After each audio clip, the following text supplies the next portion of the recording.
Welcome to our final TVA of the knee joint. We hope you enjoy.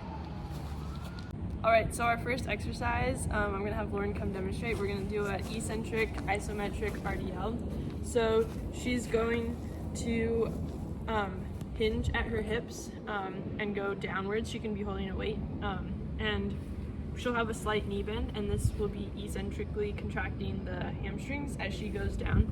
And she will pause at the bottom to have an isometric hold, and from there she will come back up, concentrically contracting her hamstrings. And this exercise is really to help strengthen your hamstrings at a point of stretch at that bottom point of the exercise, and so that when you're doing other sports or activities, your hamstrings are better protected against injury during that point of stretch.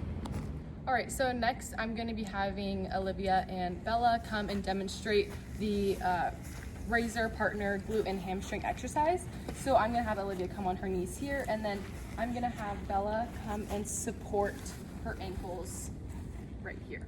And so to begin this exercise, I'm going to have Olivia hinge at the hips here, and then from this hinged position, I'm going to have her extend her knees slightly and then come back into that knee flexion from the starting position.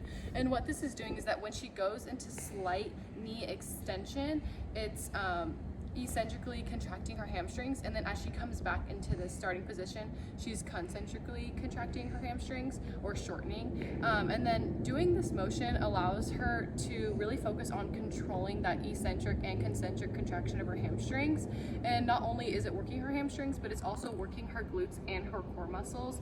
So when she's doing future exercises, she can really have that mind-body connection, so she can focus on the stretch and shortening of her hamstring muscles.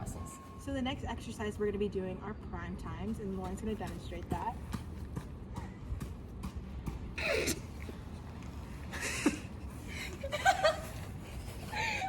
So essentially the hamstrings are going to be in an eccentric movement when the hip is flexed, so when the leading leg is anteriorly in front of the body, and then when that leading foot goes into neutral, the opposite foot then flexes at the hip and it goes into an eccentric position. But when the leading leg goes back to neutral, it's concentrically moving the hamstrings.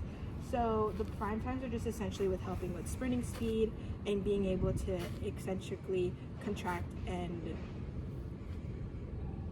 concentrically contract the hamstrings. The hamstrings have an extremely important role while sprinting. Hey, she's a runner, she's a track star. The two most important things about the hamstrings while sprinting is one, being able to stabilize the knee joint, and two, to be able to bring the knee back into flexion.